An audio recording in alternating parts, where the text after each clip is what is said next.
So it's not a distinction between you and you. It is a distinction between you on the couch and you. How do you Yeah. reconcile that? How do you create an inclusive culture that still defines what is and what Yeah, I mean, I isn't? think Nike in its ethos is saying that we're all athletes, but only some of us are willing to realize it.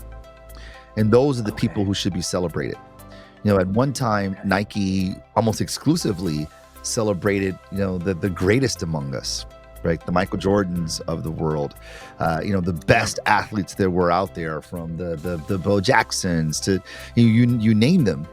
And then around the mid 2000s, Nike started to celebrate the athlete in us, and saying that greatness isn't a rare DNA strand. It exists in all of us, at least for those who are willing to realize it.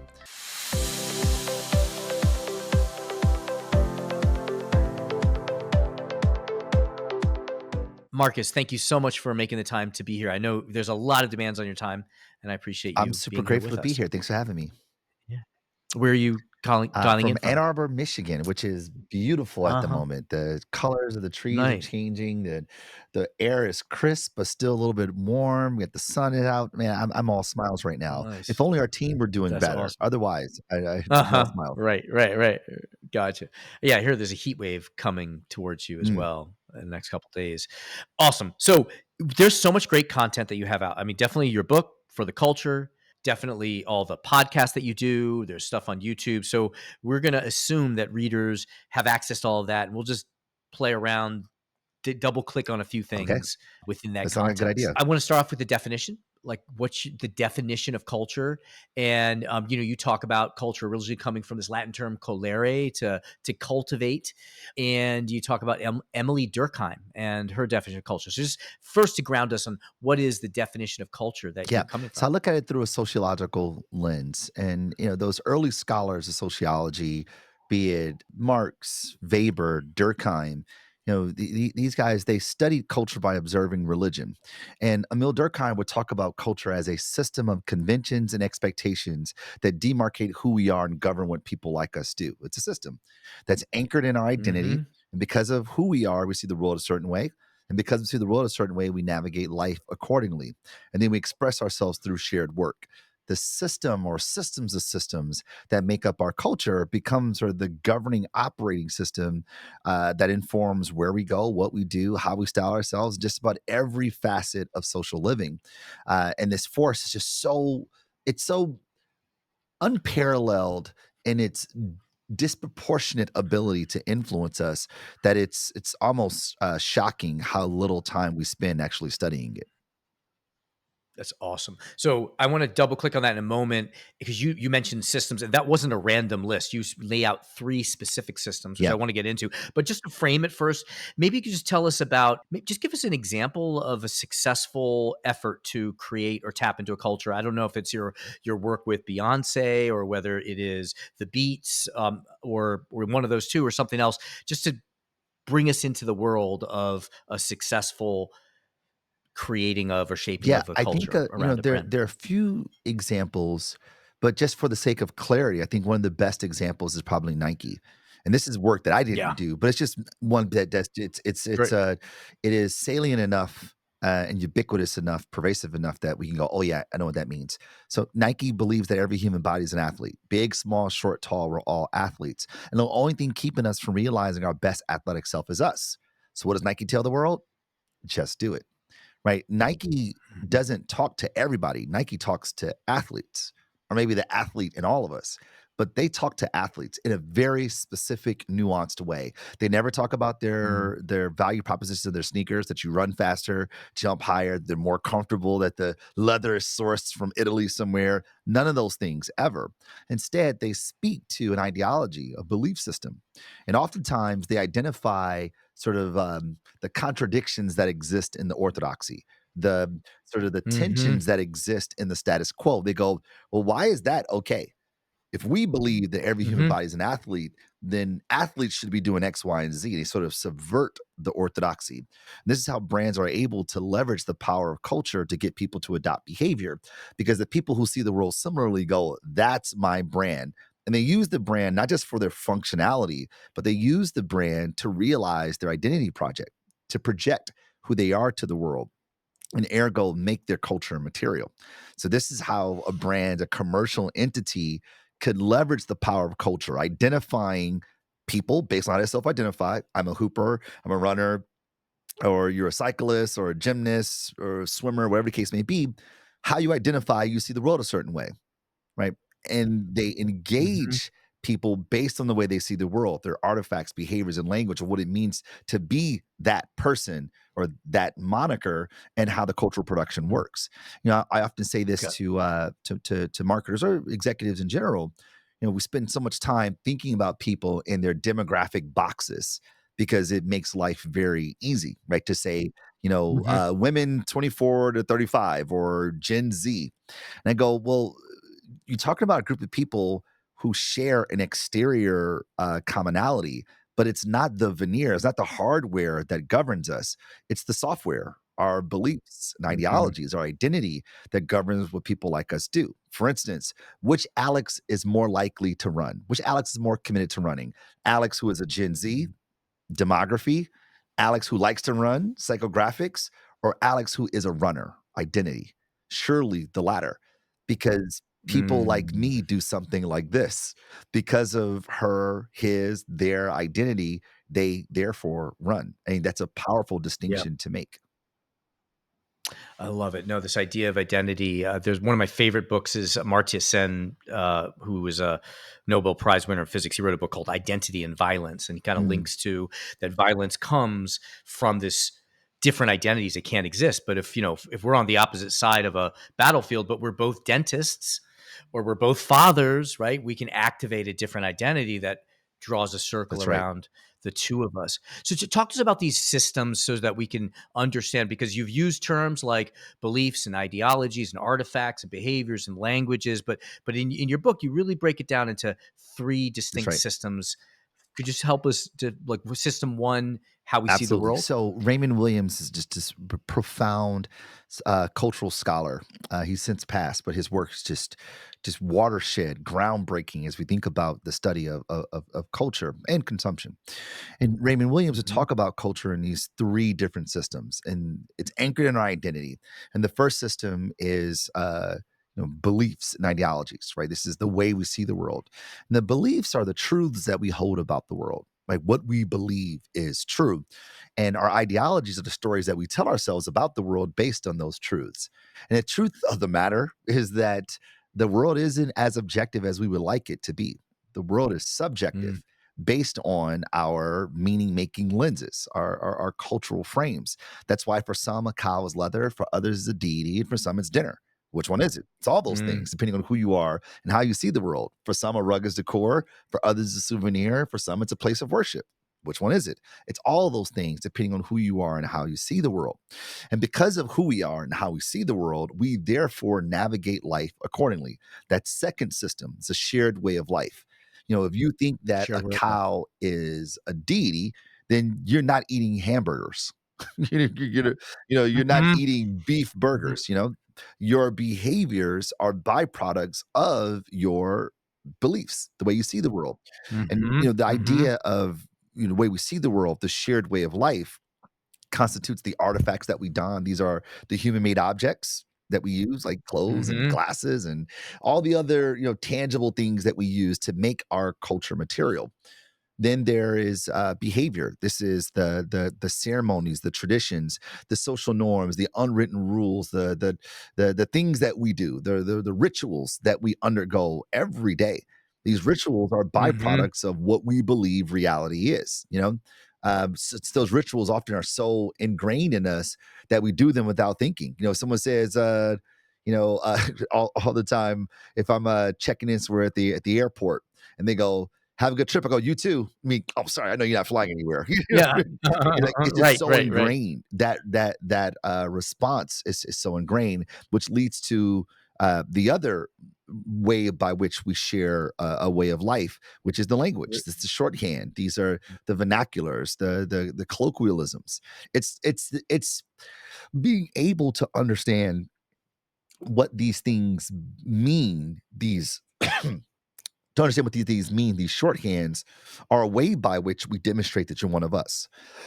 It's the difference of me saying that, "Oh, man, those headphones are bad," and you know that I mean Right. Michael Jackson bad, as opposed to, Yeah. well, I guess Michael Jackson bad. But you know what I Yeah. mean, right? You know, the Right. idea is that Yeah, you yeah, right. know what I mean. You know the intent because you understand the nuances in the language. That is a Yes. byproduct of cultural subscription. So that's the second Mhm. system. And then because of who we are, we see the world a certain way, we navigate life accordingly, and then we express ourselves through shared work, which is the third system, what Raymond Williams will Mhm. refer to as cultural production. That's literature, film, music, pottery, Mm. poetry, what we eat, brands and branded products. Let's become ways by which we sort of peacock ourselves to the world because these works, this production become outward expressions of who we are. Right? They're outward expressions of, Mhm. of inward beliefs. And the alchemy of those systems, who we are, how we see the world, shared way of life, and shared expression through cultural production, the alchemy of these systems make up our culture, which is the most powerful external force on human behavior, full stop. Mhm. Yeah. So I'm listening to this from 2 perspectives, from the external perspective, the market building or understanding the culture around a brand or product, but also internally an organization that, IBM people used to dress a certain way. I think they always had to wear Yeah. a hat, the FBI, they always dressed in like the black suit with with the small tie. So you have these artifacts and language, and there's vernacular. Is there an organization that you can think of that does this well Yeah, I mean, internally? you've just laid out what my second book is all about. Oh, The first great. book There we is go. about consumer culture, consumption. The next book is to your point about internal culture. Indeed, there are expectations of what people like us do. If you work at, I don't know, Applebee's, you're expected to wear flair, right?